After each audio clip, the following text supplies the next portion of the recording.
Russia fires a missile at the U.S. August 18, 2025. What Russia thought was a Ukrainian jet was actually an American F-35A Lightning II, silently gliding through international airspace. Within seconds, a nearly 4,000-pound missile blasted off a launch pad in Russia's Kaliningrad at Mach 14, detonating so close that the Shockwave ripped off the stealth jet's wings and forced the pilot to make an emergency landing in the sea. His last words were heard over secure communications channels. Mayday, hit target over the Baltic Sea. That one transmission set off a chain reaction. In Washington, leaders saw it not as an accident, but as an act of war. Hours later, the USS Gerald R received the order to attack and unleashed a firestorm. 68 suicide drones, 25 fighter jets, and 20 Tomahawk missiles, a hail of steel aimed at Russia's most fortified fortress. What followed was a fierce firefight that shocked the world. Was this really a Russian mistake or just an excuse to justify its true intentions? Could this American counterattack overcome Russia's impregnable defense system? Come with me to the heart of this war. August 18, 2025. At exactly 9:42 a.m., the sky above the Baltic Sea, usually a tense but silent corridor of patrol flights, erupted into chaos. An American F-35A Lightning II, launched only hours earlier from RAF Lakenheath in the United Kingdom, was slicing through the cold air at 32,000 feet on a routine reconnaissance mission. Its stealth profile was designed to keep it invisible. But that morning, stealth was not enough. 70 miles northwest of Kaliningrad, a heavily armed Russian exclave bristling with missile batteries, the silence broke. Deep inside fortified bunkers, the massive S-400 Triumph radar system lit up, its powerful arrays locking onto a single dot. In the tense command post, Russian officers whispered to one another, convinced this was a hostile Ukrainian jet daring to cross into the wrong airspace. The order came swiftly. Fire! A 48 N6DM surface-to-air missile, over 22 feet long and weighing nearly 4,000 pounds, roared off its launcher. Within seconds, it accelerated to Mach 14, over 10,000 miles per hour, leaving a white scar across the sky as it hunted the F-35. Inside the cockpit, the 34-year-old American pilot's sensors screamed warnings. He pulled the stick hard, deploying decoy flares, diving into violent, evasive maneuvers that pinned him against his seat with crushing G-forces. For almost 27 terrifying seconds, death chased him through the thin Baltic air. The missile never struck directly, but when it finally self-destructed just 600 yards off the F-35's wing, the Shockwave ripped through the sky like a thunderclap. Shards of shrapnel tore into the stealth jet's right wing, crippling its flight surfaces. Warning lights flared red across the pilot's console. The aircraft was no longer combat capable. Breathing hard, sweat running into his eyes, the pilot steadied his trembling hands. He keyed his secure radio, voice low but steady. Mayday, Mayday, Falcon 1 hit over Baltic waters. Aircraft damaged. Attempting controlled ditch. The jet's nose dipped toward the gray sea below. For a fleeting moment, the pilot caught the glint of his wing, scarred, half shredded, and he knew escape was impossible. At 9:47 a.m., the F-35 banked hard and began its desperate descent toward the water. Beneath the surface calm of the Baltic, the stage had been set. What Moscow thought was a warning shot had just crossed a line. And in Washington, the message blinking on encrypted screens would soon be read as nothing less than an act of war. If you were the top leader of the United States, would you order an attack now, or would you wait for Russia to explain? Let me take a look at the Pentagon's decision. At 4:15 a.m. Washington time, the emergency signal from the downed F-35A reached the Pentagon. A single encrypted transmission, bouncing across satellites, carried the chilling words, "Aircraft hit, pilot ejecting, immediate recovery needed." Within minutes, the secure conference room inside the White House, known as the Situation Room, was filled with America's most powerful decision-makers. The President, the Secretary of Defense, the Chairman of the Joint Chiefs, and the National Security Advisor sat grim-faced as the details appeared on the screen. The Baltic Sea, one of the most contested corridors in the world, had just claimed a $98 million fighter jet. Worse still, intelligence officers confirmed what no one wanted to hear. The missile had been launched from Kaliningrad, home to one of Russia's densest networks of radar and anti-air batteries. The odds of it being a mistake were slim. The implication was staggering. Russia had effectively fired on the United States. At 4:27 a.m., the president gave a single order: prepare the fleet. Across the Atlantic, the USS Gerald R. Ford, America's most advanced aircraft carrier, was already on station with its strike group. 1 carrier, 2 guided missile cruisers, 3 destroyers, and over 75 aircraft. At the Admiral's command, operations officers began calculating flight paths, strike packages, and satellite support. The plan was brutal in its clarity. Hit back at the very heart of Kaliningrad's impenetrable defenses. 68 suicide drones equipped with radar jamming pods and guided bombs would go first. Behind them, a wall of steel, 15 F-22 Raptors and 10 F-15EX Eagles, all loaded with precision ordnance. For a moment, silence filled the situation room. Everyone knew what was about to happen.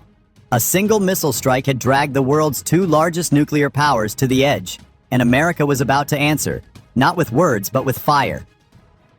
Before we get into the heart of this war, support us by liking, subscribing, and letting us know where in the world you're watching from.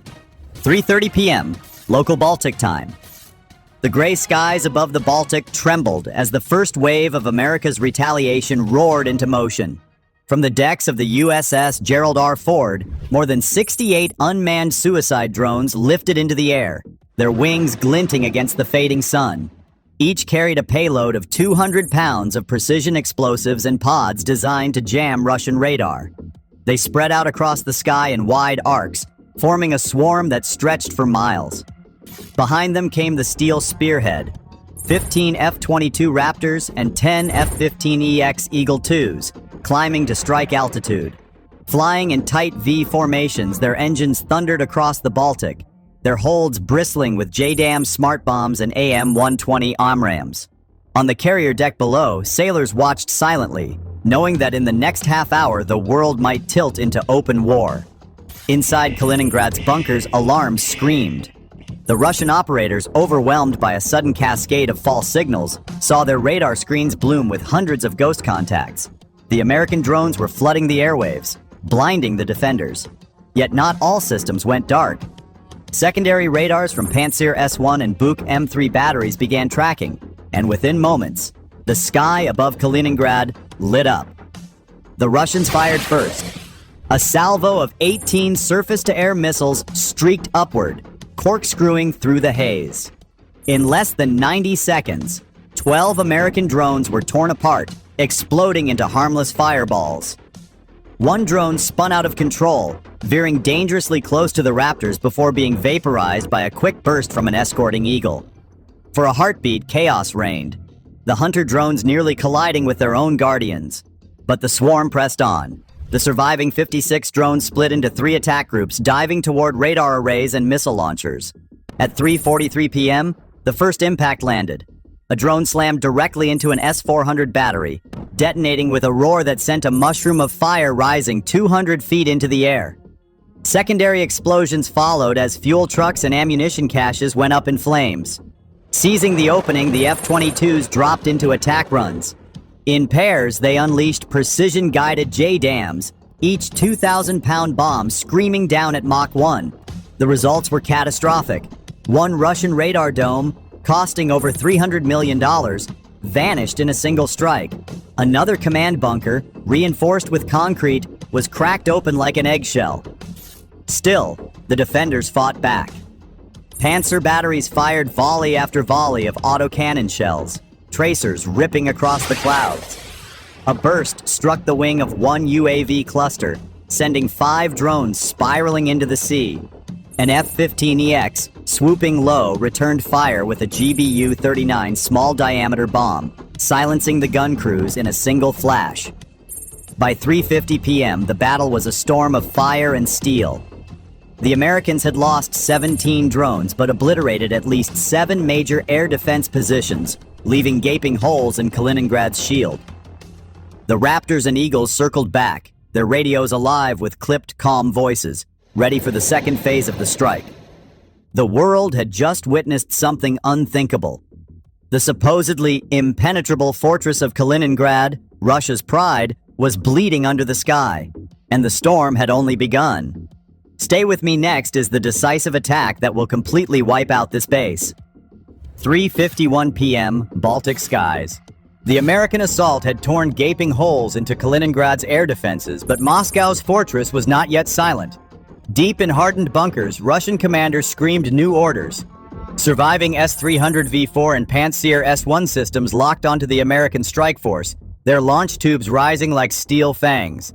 In less than a minute, 22 surface-to-air missiles were fired in rapid succession. White contrails laced the sky, each warhead moving at blistering speeds, some exceeding Mach 10. The swarm of drones scattered, but the Raptors and Eagles had no such luxury. At 3:53 p.m., a thunderous explosion split the sky.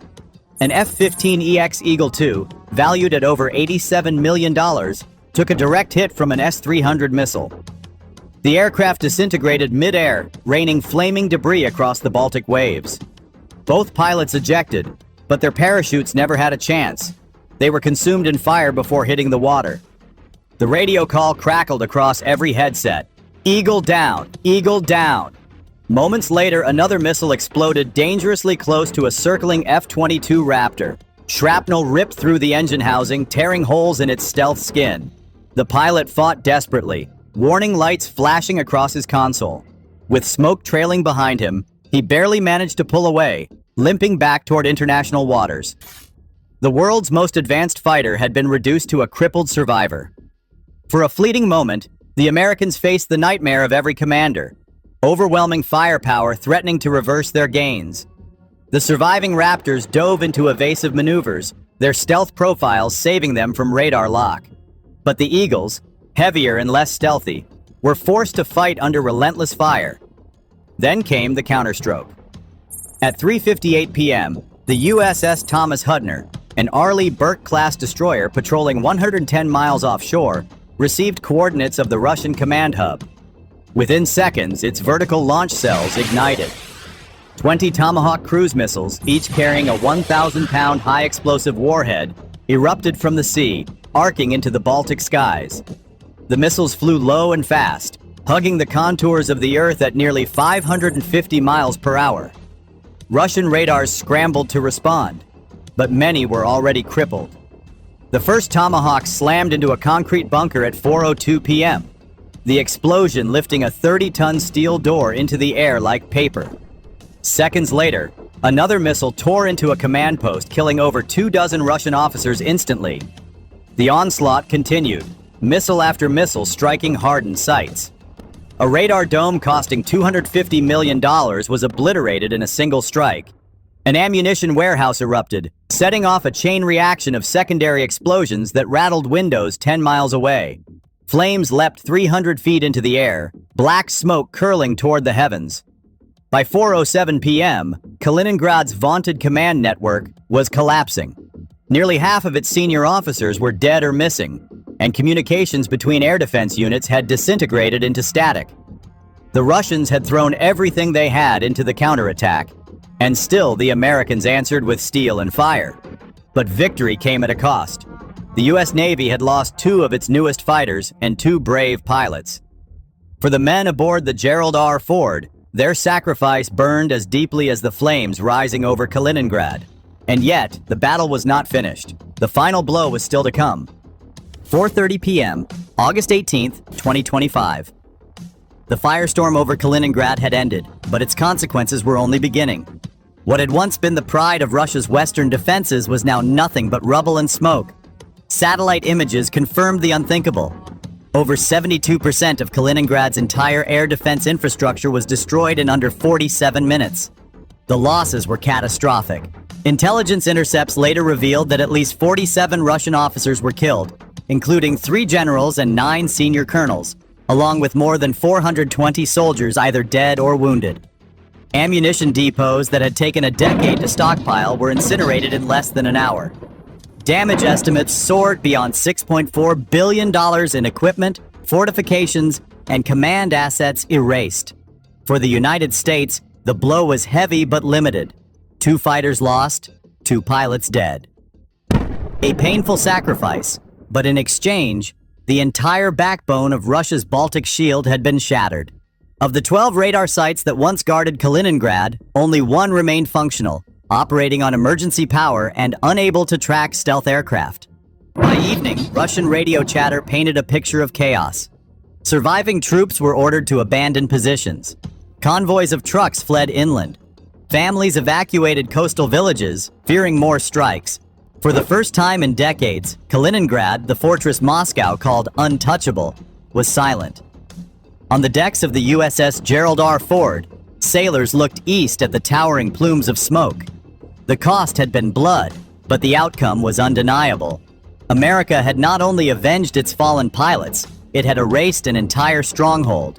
And with it, the world was forced to confront a chilling reality.